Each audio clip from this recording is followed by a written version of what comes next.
Millions of people just living out their lives, oblivious. Unfortunately, no one can be told what the Matrix is. You have to see it for yourself.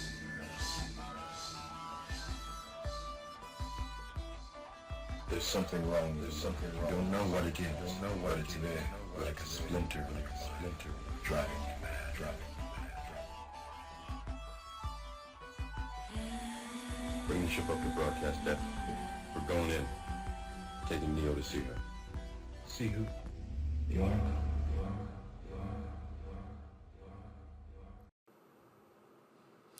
Howdy, everybody. We're so happy you could join us for another episode. My name is JD. I'm the hostess with the mostest for this podcast. And just to give you an idea who I am and what I'm involved in, I'm a shaman slash priest slash sometimes minister, hashtag Team Jesus. I do a lot of work with people in spiritual crisis. I run a paranormal group slash I like to refer to it as a spiritual crisis intervention group called Houston Ghost Research. And two of the folks we have on the podcast today are two of my team members, and they're both immensely talented. Miss Akelta Wild is a demonosopher, which means she studies and works with demons the same way I study and work with angels. She would not use this title, but I'm going to throw it out there for reference. She's also an amazing spirit medium. She can literally see into spirit, just like Lori is an amazing spirit medium. They're both experienced in remote viewing. And we're sitting down just talking about a couple of things. We talk about one of our cases for a little bit, and Akelta gets a reading on one of the pictures. And we talk about some of our remote viewing techniques and what's involved in this sort of stuff. Now, so we all teach this. We're all involved in this. You can get consults from myself. I've got a book out there, Help I'm Haunted, and I'm available for consults. Akelta does a lot of teaching, does a lot of teaching. Now, don't let her demon slash left hand path stuff scare you off entirely, because she has so much to offer. There's lots of stuff, even if you're on Team Jesus. There's lots of stuff you can work with and study with her to get your skills up, and then the same skills apply. Excuse me, the same stuff you learn from her can apply on the opposite side of the spectrum, like in the stuff I work. Lori and I use a lot of the same skills, remote viewing, remote healing, and that sort of thing, and generally working with spirits from a remote perspective. Akelta does all that. She teaches all that. Lori also does lots of readings. She's especially involved with doing readings for medical issues. She's a medical intuitive, so she's really good at connecting with you with a picture and helping maybe with a mystery diagnosis you've been struggling with for a while. So that's her forte. You can find information on all three of us, not just myself, but Akelta and Lori on our website, higherconsciousnessradio.com. They both got pages up there. You can reach out to us if you have any questions or concerns. But wanted to introduce them, and then we're just going to jump right into the conversation. This actually was originally about an hour and a half where we were talking about stuff, but I got it edited down just to the cool parts. So again, if you want any direct information or you want to follow up, go to higherconsciousnessradio.com, and all of our info is there. So hope you enjoy the show. Lori, can you tell the story about Bill and your little excursion you sent him on with Black Hope Horror, and how that worked out for Bill? Was that the Black Hope Horror House? Yeah, the one where he got smacked in the I was face? teaching him remote viewing, and I thought, what better way to get him to go somewhere than to I had the address of the house, and I used pictures, but he can connect to addresses and kind of remote view that way. So I gave him the address of the Black Hope Horror House. Nice. And he ran with it. he got to the door, I guess, of this place, and in his remote viewing, but he also feels the physical sensations of it too, which is kind of different. I don't have that. He does that. He feels it physically. Apparently he got to the door. When he went into the door, he was punched in the face by something. I found it hilarious. But he It thinks was it's funny now, hilarious. but he goes, where did you send me? I went there, they punched me in the face. I died. It was too funny. But yeah, he's pretty good at remote viewing too. But like I said, I think it's more the astral projection than it is remote viewing with him.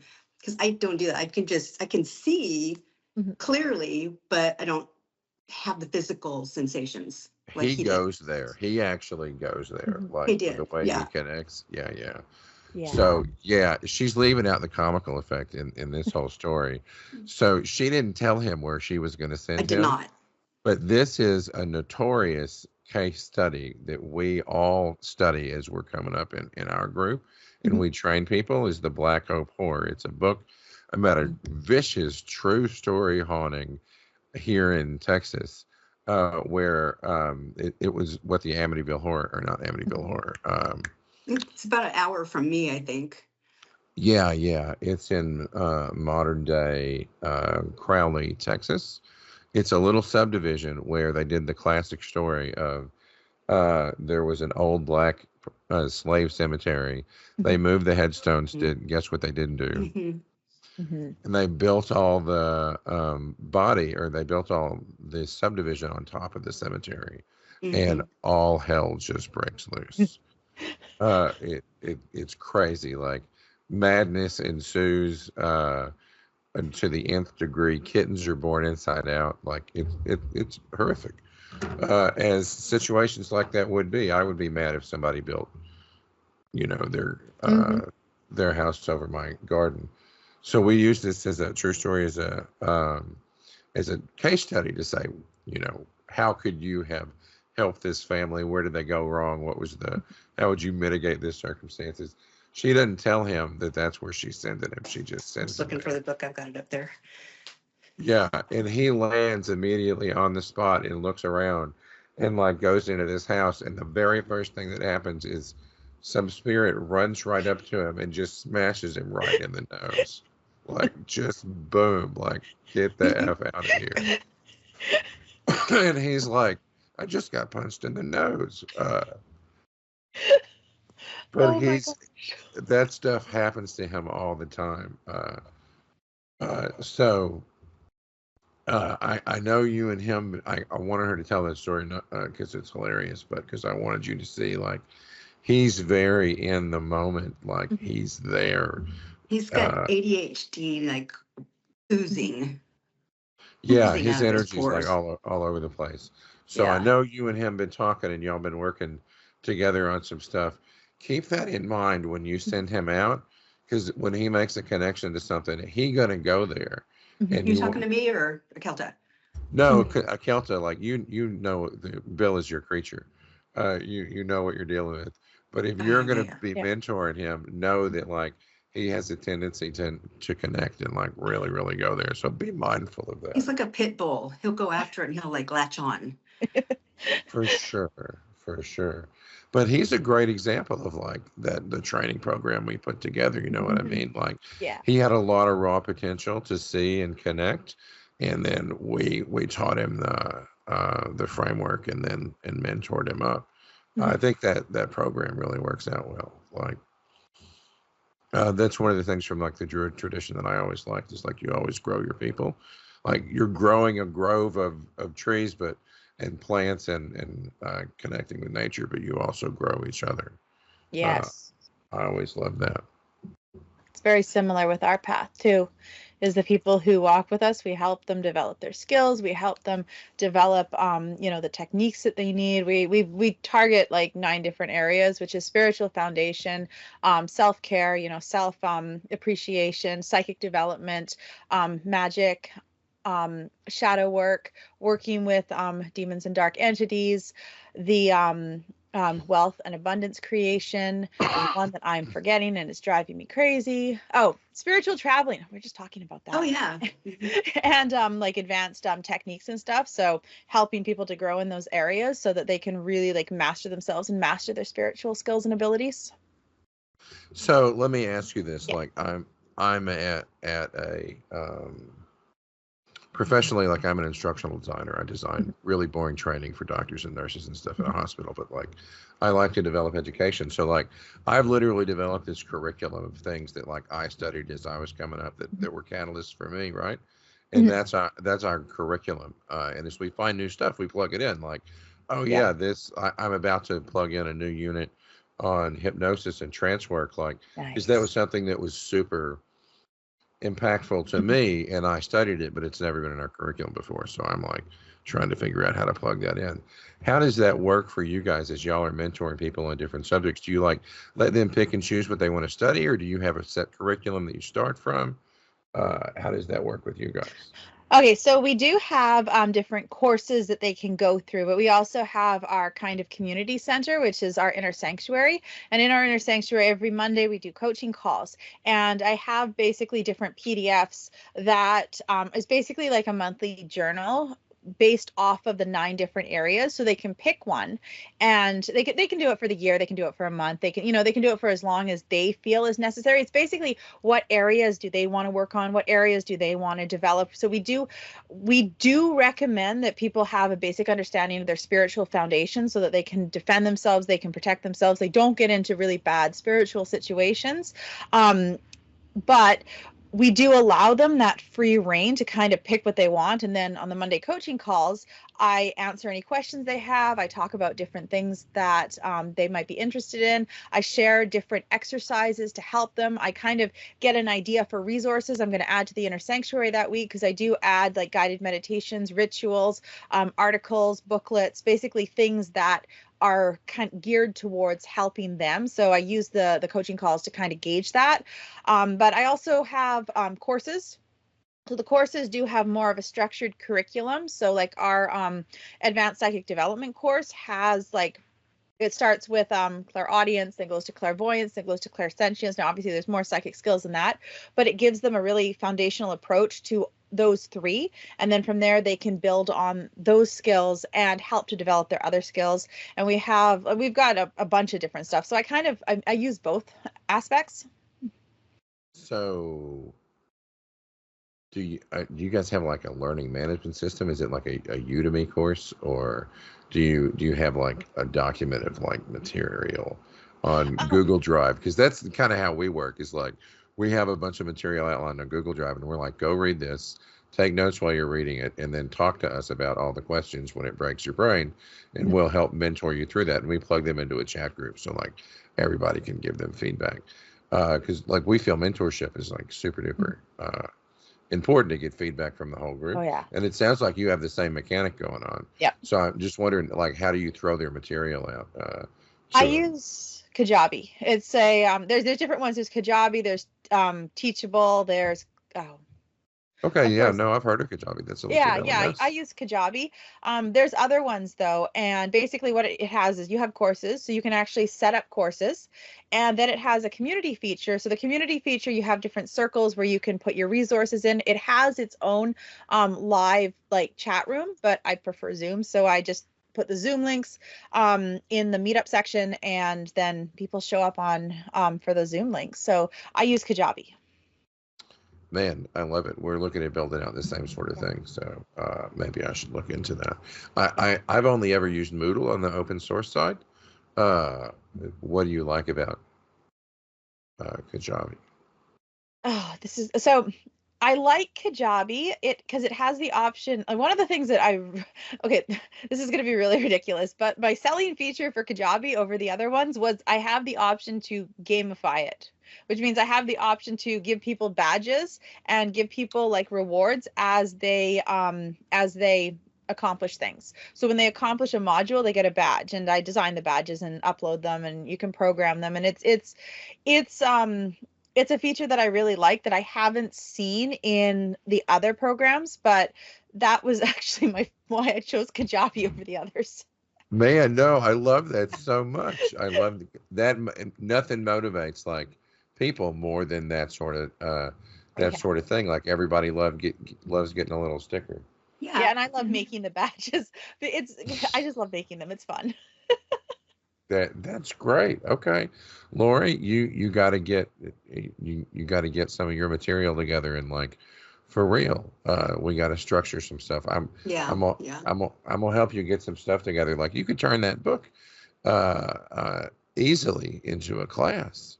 I can turn Uh, it into a teaching manual too. That wouldn't be too difficult to do. for sure. Yeah. For sure. I love that. I love that. Okay. I think that's the stuff I like wanted to catch up on. That was like in the works, and we talked about Bill and his. Be careful playing with him because he likes to go everywhere. There's lots of other stories about Bill. I'm gonna have to like get him on a call soon.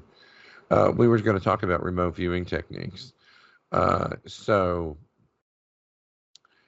in our circle, Lori is kind of the master of that, and like I've tried to absorb her technique and her approach a lot, but man, she can do it so effortlessly compared to It everybody. was a born with kind of thing. I was born with that. Literally, I was remote viewing just at, how old was I? I was about 6 or 7, coming home from a trip from Oregon to Southern California. And I was kind of watching, I was laying in the back seat with my eyes closed, but I'm kind of watching outside the car in my mind and noticing different landmarks and stuff. And when we got to this one street corner, I said, oh, I know that market. We're going to turn left pretty soon. And my dad turned left. I felt the car turn left. And then the next street, I said, oh, there's our street. And the car turned again. I said, oh, there's our house and our driveway. And I felt the bump of our driveway. So I was already remote viewing it. Like, I was probably about 6 or 7 years old. And then talking to spirits. I heard my first spirit voice at 9. Anyway, the way I do it, I have to have a picture to connect to. Like that's how I pick up the energy. It's a photograph. And with that, I can see everything that person's connected to. Usually inside their body, I do health stuff like that. I can tell what's wrong with their body by just popping in. Well, James knows I've had an episode years ago. He woke me up at 11 o'clock at night with a phone call. We're in the emergency room. Oh I yeah. said, oh, I took a quick look. I said, it's her gallbladder. Tell him to do an ultrasound. Good night. Call me in the morning. And it was her gallbladder. But anyway, I can just tell. Sometimes they look a different color. They look a bit off. But my thing is remote viewing in the physical body. Although I can remote literally anywhere, anytime, any place. I've gone all the way out at the furthest reaches of space. I was telling James because I like to travel too. Mhm. And space is my thing. I like being out in the cosmos. Me And I too. got as far out as I could. I thought, and I connect myself with the silver line. I guess you're all familiar with that. And that's my home base, and it's connected to my home. But I go as far out as I could, and I wanted to see how far I could get. And I went and went and went, and it just seemed like a matter of minutes, and it was completely pitch black and so peaceful and so calm and so quiet. I didn't want to leave. And it was undeveloped space. It was an undeveloped there, nothingness. There's no word for it. It was just there. And I spent a little bit of time there, and I ended up just, slingshotting myself back into my body. But that was a pretty neat thing. So I kind of do the astral traveling and remote viewing, I guess. It's kind of a fine line in between because I know when I'm leaving my body and I know when I'm staying in my body and viewing. So anyway, Cliff's Notes version. I love Okay. that. So wait, the redneck version of me has to go, but wait, that don't make no sense. How do you? I understand superpowers like that exist, but how does the regular person get from that to Okay. right? Yeah. The easy version of remote viewing is picturing a screen behind your forehead, like a little TV screen. Yes, And ma'am. you watch you get your connection to your person, picture them on your little screen, and then just start like you're an x-ray machine, just start kind of looking down from their forehead down to their neck, their chest, and you'll see little things that look off. And for me, it's all in grayscale. I don't see in color. Other people may, I don't know, but the best, easiest way to start is just right behind the forehead on that little screen right behind your forehead, inside, on the inside. Like that's a TV screen, and you project your picture on there and then just start looking through it. Does that make sense? Does it sound easier that way?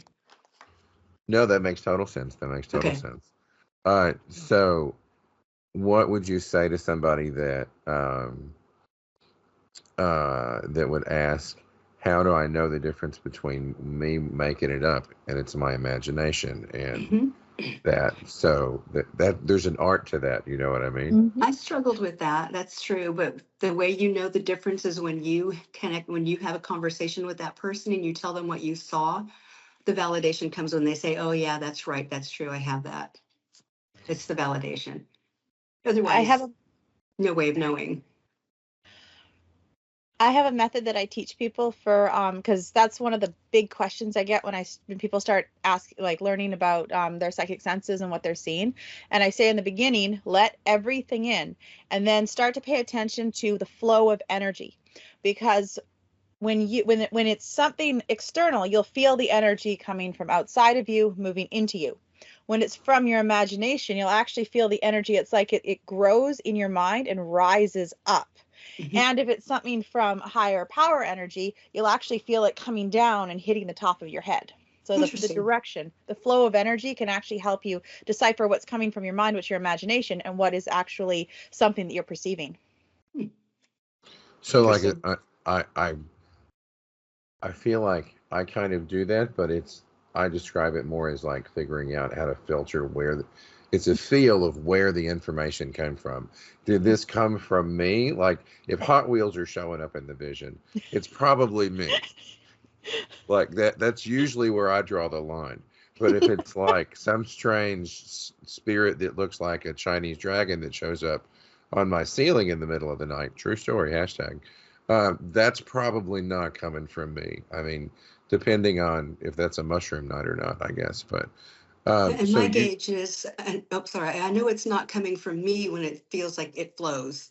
If I'm trying to see something and it's not just flowing, then I know there's no flow. It's not coming from external. oh, that's a good point. Like it Mhm. feels like a download or a stream, right? Yes, exactly. Mhm. Download. Yeah, I Yeah, love that word. It's amazing me too. how much data can be transferred like through an Mhm. image like as a download. Um, so you guys have I love your visual technique that you guys use to delineate where that's coming from. Um, this is random subject change, and I might edit it back into earlier in the conversation. But I wanted to ask both of you guys, like on TikTok, the drone thing is pretty much like run its course, and you're not seeing a whole lot about what that's going on or what's going on with that. But when I was seeing some of the images were clearly some sort of like I don't know if it's from this planet or from another planet, but when I see spirits, sometimes they appear in my internal vision many times as what those plasma balls look like almost exactly like when energy appears and it's not trying to like give me a specific image, it's just being itself. It looks like one of those little plasma balls that was shooting above everywhere, like all over New Jersey and Texas and all that. But when I look at one of those and I try to connect to it, it doesn't feel like a spirit to me. So in my brain, that's not what that is. Were you guys plugged into any of what was going on with that, and what was your impression of like what's really going on there? I feel like this may have just turned into an Art Bell episode. Uh, uh, Kelta, do you know what I'm talking about? The whole plasma Mhm. thing going everywhere. So, like, what's your take on that? What's really going on, and what's our timeline to alien invasion? Well, hopefully it's not an invasion. Hopefully they're just coming to help us. But okay, so during that was part of the time when I was going through a pretty intensive internal healing. So it was more hobby connecting than actually like, okay, what's going on? But from those energies, I do get a sense that there is something like really shifting, that we are being exposed to things so that there's a higher acceptance of something that's about to change. Like it's like there's a shift happening, and a lot of what we're being exposed to, a lot of things that we're being introduced to, it's kind of like an introduction. It's like, for me, if I see a spirit appear, I'm not going to I'm not going to freak out because I've seen them so many times. But for like a lot of people, they don't have that. So if a spirit appeared in front of them, they would be very upset. Some would freak out. Some people might, they might get like hurt. It might be very traumatic for them. So it feels to me like it's like an introduction, like these spiritual elements are being introduced to us so that we are getting used to them. And so when something happens, because something is shifting, I'm not sure what it is, For but sure. I feel that it's getting the population used to whatever's going to come. The game is afoot. No, I get the same impression. There's definitely like they're exposing us to something so we don't freak out. Yeah. Lori, did any of that stuff hit your radar when it was happening?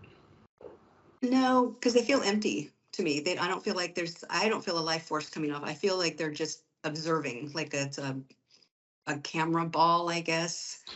Yeah, exactly. Like I don't feel an intelligence or a presence. I would be surprised in those plasmoids that showed up if there was like an actual being in there, because they don't. If spirit had a machinery, that's what it feels like. Does that make any sense at all? That's all it feels like to me. It's cold and empty. I just dismiss them when I see them. Okay. So that wasn't just me. And yeah, it does feel like a psyops to get us used to seeing like whatever's coming on. Like I would not be, with everything going on with Mr. Trump doing all of his shenanigans. It would not surprise me at all to wake up one morning and say aliens have landed on the lawn and they're here to, they're going to help us buy Canada or something. Like, did you see all that nonsense in one of the recent news cycles? He was trying to like are you ready to become the 51st state? That's so hilarious. Yep.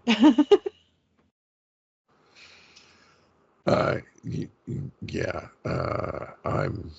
I'm real scared about how all that stuff is going to play out. I'm going to edit this out because I'm getting political, and we want to keep it. Yeah. We want to keep it fresh, but yeah, man, that's some scary stuff going on. Yeah.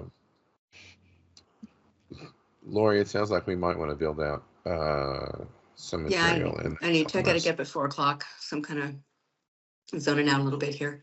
Aw. Okay. Yeah. If you need to take off. Did you have one more question before I go? Or no? No, that's actually what I want to touch base on, was like your technique on remote viewing. And I would like to close out with like, if somebody wants to get a hold of you for a private reading, be it for a medical intuitive question or just connect with a particular loved one or somebody who's crossed over, how do they get a hold of you? What's the best way you would prefer to email. Email is the best way. LoriWestMedium@gmail.com. LoriWestMedium@gmail.com. That's the easiest way to get a hold of me. So you see how much you guys have in common now? Yeah, I do. We connected a long time ago and talked and had a good conversation. Like we had a really good conversation. She's amazing. Like she's doing this crazy stuff. Like I kind of like, for the last few years, I just kind of fell off the face of the planet. I mean, okay, I took advantage of the, like when I got invited on overnight, because that was something that you don't just say no to. Yeah, no, that's super cool.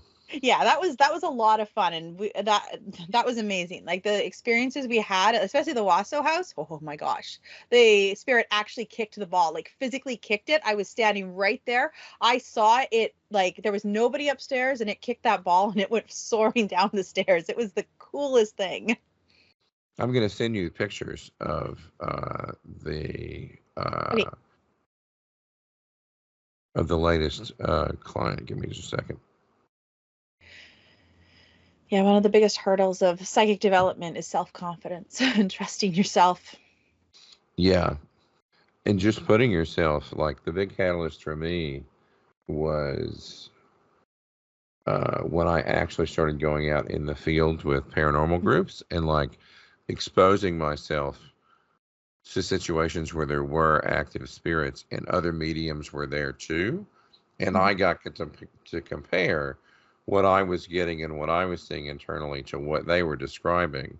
That was the best tool in the world for me for development. Like that was super killer. And that's like when we train people, we try to pair them up with one of us who can do that. And like we'll sit down and look at pictures together or like go to a location together and we'll describe what's going on and what we see and see if they can pick up that thread. Like we describe it as you got to find that place in your head to look like it's a specific channel to tune into. And it's once you learn to look in that place, it's always there. You know what I mean? Yep, I do. And like it's super easy to learn to do that if you can just get some FaceTime with somebody else and see them do it. Like that's the best way in the world to learn skills like that, like mentorship. I'm immediately drawn to her eyes. There is a deep sadness. They think somebody in the family, a brother-in-law, may have put some mojo on her through some sort of Haitian. Her eyes feel sunken, like they actually feel like sunken. Like I'm really drawn to her. That's behind the eyes, and it's like pulling her down. Like it's like pulling her down. Like it's like drowning. Like it's like just completely pulling her down, and it's like a constant struggle. There's also like her energy, like from a spiritual level, just feels like it is being drained. It's depleted. It needs to be replenished and recharged. Do you, when you connect to her, like when I look at that picture, I like, I guess kind of like Bill does, we were talking about earlier, I will throw like my vision there to that place. Like I can pretend I'm a little ghost hunter in the house and I'm there in the room with them when I see that picture. And then in my brain, I can look around and say, what else do I see? There's something else in the room with her. It's another entity. It's watching her. It's a tall man. He looks very lanky, but he looks very sinister. He's in the corner watching her. He's got really long fingers, really like intimidating fingers, and fingers that can like reach in and sever different energies. Right. It's not a family member though, right? No. We don't get any. Else. Yeah, we don't get any familial ties on that. It's negative, but it's not connected to her through family. It is a malicious spirit, though.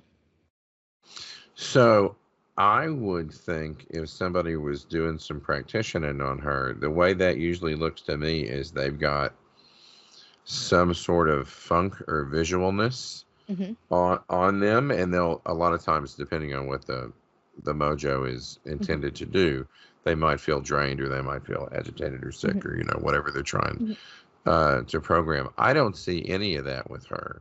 So I don't feel like this is a curse situation unless it's a curse where they sent that little visitor over there to her. Like, I guess.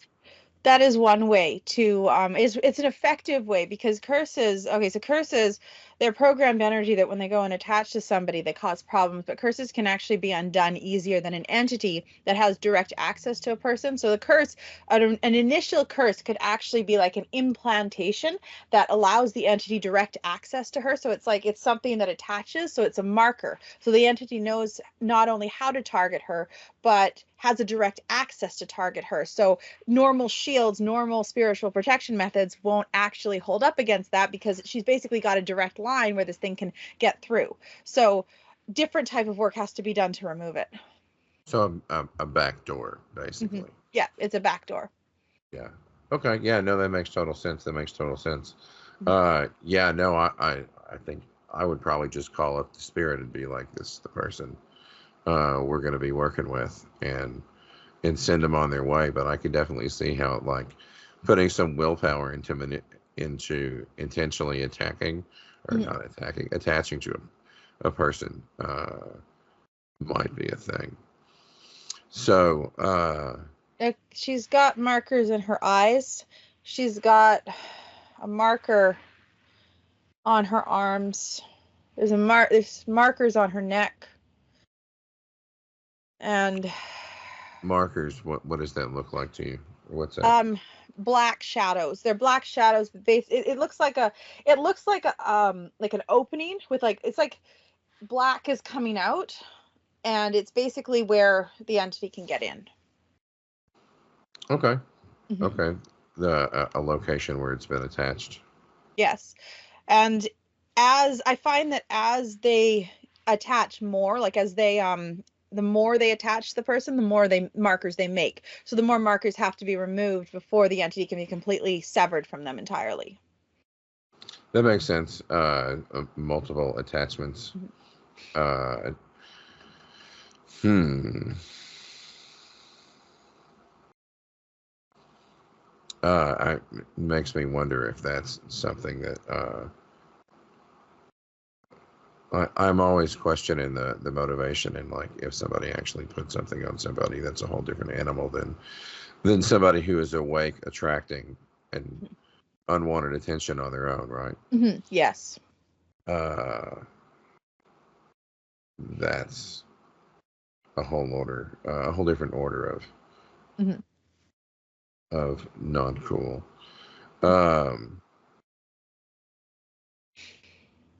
Yeah, I think I'm going to set up a conference call at some point between get the mom and the dad on with maybe you and Lori, and Okay. see what's going on with that. Okay. I don't know how much of that we'll actually put in the episode as a reading, but that's the most recent project we've been working on though. And that's what's going on. I got some additional pictures somewhere of the dad and the rest of the house, but we didn't get anything significant off any of those Mm-hmm. off the other pictures. Mm-hmm. Yeah, no, we all picked up on there was something else connected there, and it's feeding off of her, but we haven't been able to establish a dialogue with it. It doesn't. Some of them. It depends on what it is, because some of them are more intelligent than others, and some of them are just feeders. So there's primal ways to communicate with them. So communicating with them through different primal currents, or through your own primal energies, and communicating with them through different energy sensations. So like sending energy to it, like a primal energy vibration. This is through the clairsentient sense, like send aggression to it, or send like, like curiosity, and see what it sends back. If it sends back anything, it might send back aggression, it might send back curiosity, it might send back actual like threatening things like stay away. Yeah, like it's a form of primal communication to communicate with it that might help with figuring out what its goals are, and what it's what it's doing there. Yeah, for sure, for sure. Do you see any indications that might make you feel like it was a ritual attachment?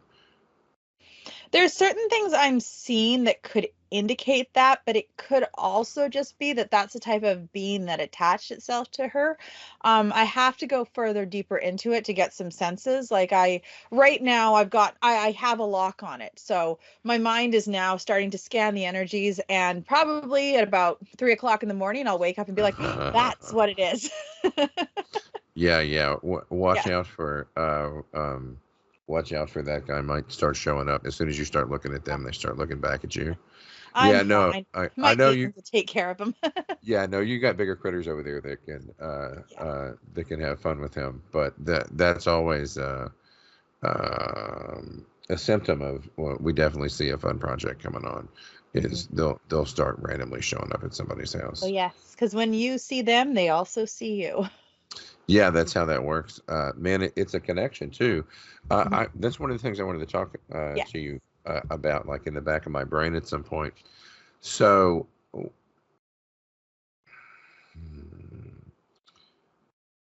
what is your perception of what's going on and tell me if this is a loaded question. You don't want to answer it publicly. But when you see serious possession cases with entities that are inhabiting multiple entities in other cases, like and there's clearly a powerful, articulate entity that's in control of that person at that point.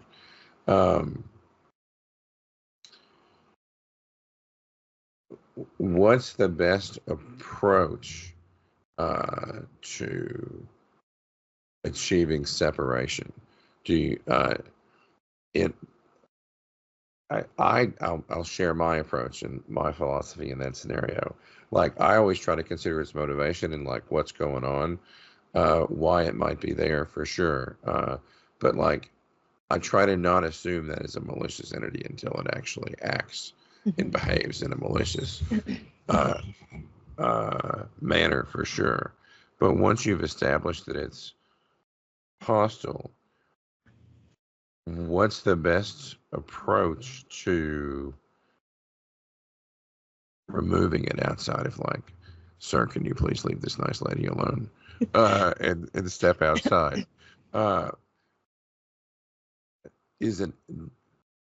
Does a demon ossifer, I think I pronounced that correctly. Yes, you did. Does a demon ossifer perform an exorcism? And if so, is it just like, is there a like some sort of demonology, a DMV where you can send them to like administrative hell? Is it more of a negotiation because you're on the same side, or do you have to purge them out?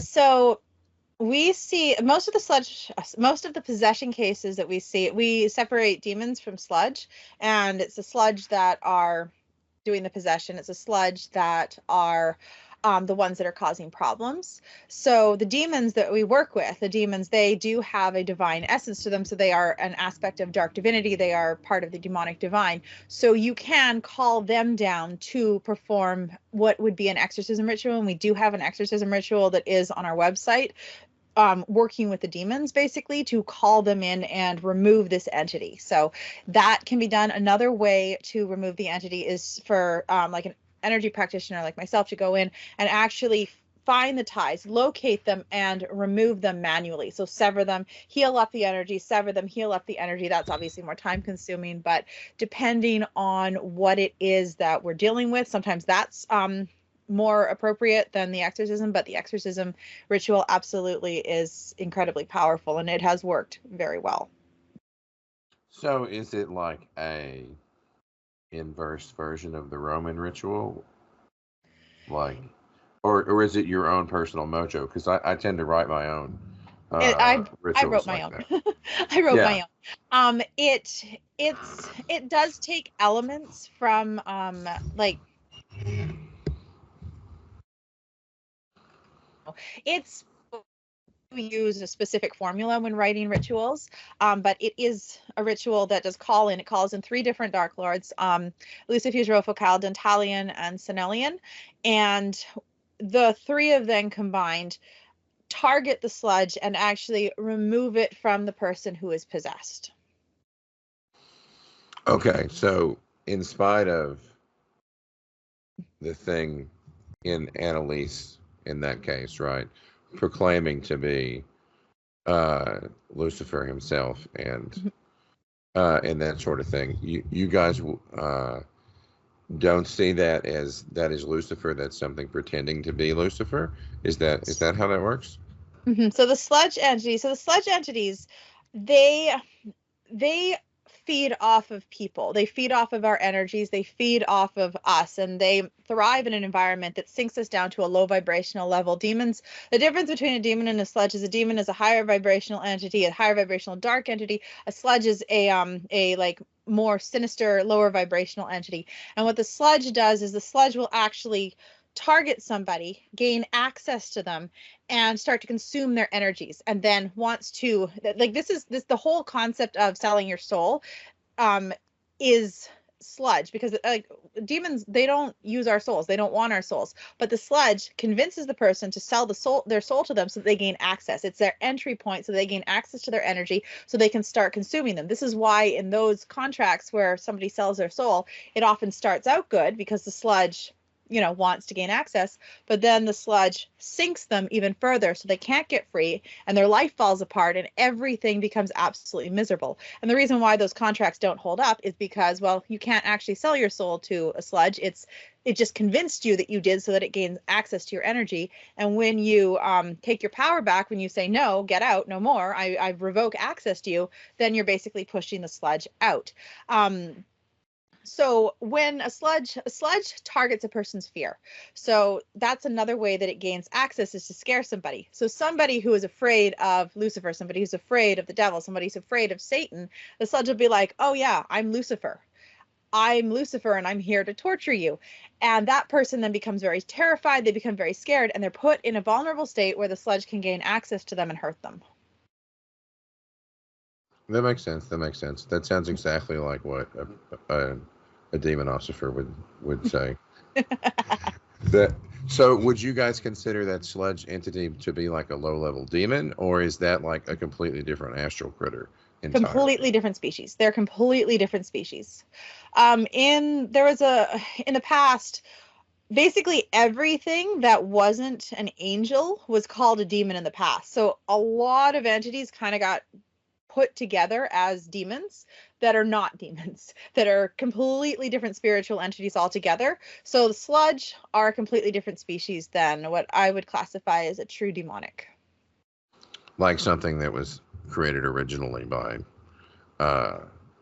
in the original creation, but not cast out like some other critter that came as a tertiary sort of creature, sort of thing. Yeah, the from a demonosophy perspective, the darkness has always existed, and demons have been a part of the darkness. And the darkness it's not darkness in terms of, darkness is not synonymous with evil. Evil and darkness are two different things.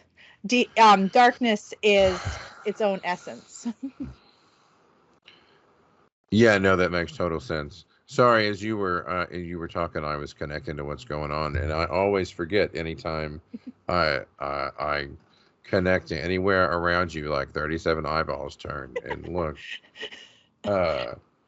and that's always so interesting. Yeah, so I think we got to figure out what's going on with this kid. She reports like her symptoms. Mhm. Is she generally low energy? She feels like she's less than, and is displaying classic sort of oppression, not quite possession level symptoms that have progressed lately to night terrors. So like it's definitely trying to press into her consciousness more and more. It's like, I haven't fully confirmed this yet, but it is sounding more and more like a sludge. And there are different stages of sludge possession. So stage 1, it's around you, it hasn't gained access to you yet. Stage 2, it's influencing you to gain access to you. Stage 3, it's gained access to you. Stage 4, it's really gaining access to you, and it is starting to impact you psychologically. So they will get to a point where they're impacting the person psychologically. So night terrors can absolutely be another stage of that. Stage 5 is kind of interesting because it implies a generational sludge component. Different. So because I don't situation. Stage 6 though is when the person is getting to the point where they're having, their physical body is being impacted to a level that they are receiving medical attention, but the medical professionals are finding nothing wrong, and they could be on like death's doorstep. Yeah, no, that's exactly what's going on with Jack. Yeah. I remember we classified that in our conversation and assessment of that case that was a sludge entity. And from a druidic shamanic perspective, we just look at that no matter what it says or what's going on, that it's just some sort of predatory critter. And there are lots of, nature has lots of predatory critters. that's just the order of magnitude. And sometimes you swim in a puddle and pick something, the attention of something Yep. that shouldn't be there. It is wild though. In a, I wonder how this works on your side when you start invoking the names of things. The torment is really interesting.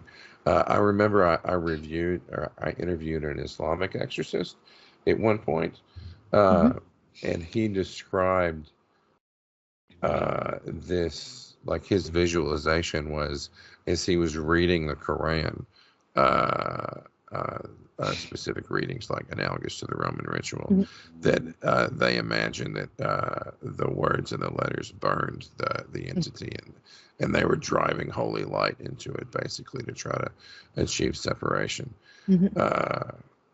And as he was talking about that, it made me think of like it's just another technique, it's another mechanism to do the same thing. Yeah. Because demons are part of the demonic divine and they have the divine element, divine energy is toxic to sludge and will drive sludge out. So whatever divine energy you use, demonic, angelic, Islamic, it's divine energy. Yeah. No, it's definitely oil and water. Those two things don't go well together. But it's always like super fascinated to me, like how different cultures approach that same sort of phenomenon, and they all kind of get to the same. You're using different words, and you have a different ritual, but you're all kind of doing the same thing. So the mechanics of what's going on must be similar, because like Yes. it's shared across cultures. Yes. So in closing, I want to show everybody how to get in contact with us, how to reach out to especially Lori and Akelta. You can go to our website, higherconsciousnessradio.com. I'm showing that on the screen right now.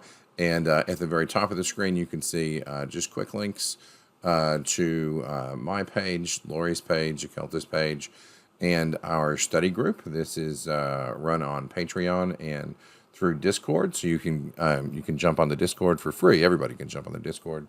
But we have some study group material there that you can enroll in if that's something you're interested in. And if you want Akelta's information specifically, you can click on that and see what's going on with Akelta. Lori has her own page here. If you're interested in a reading with her, you can get access to her. And then I've got a page up with info about my book and a couple other things. And you can get more info on the study group and the material we cover here. So that's all available on the website. You can also get access to some of our old episodes here. They're just listed. There's one for Brad Little Frog, and get like all the juicy details. higherconsciousnessradio.com.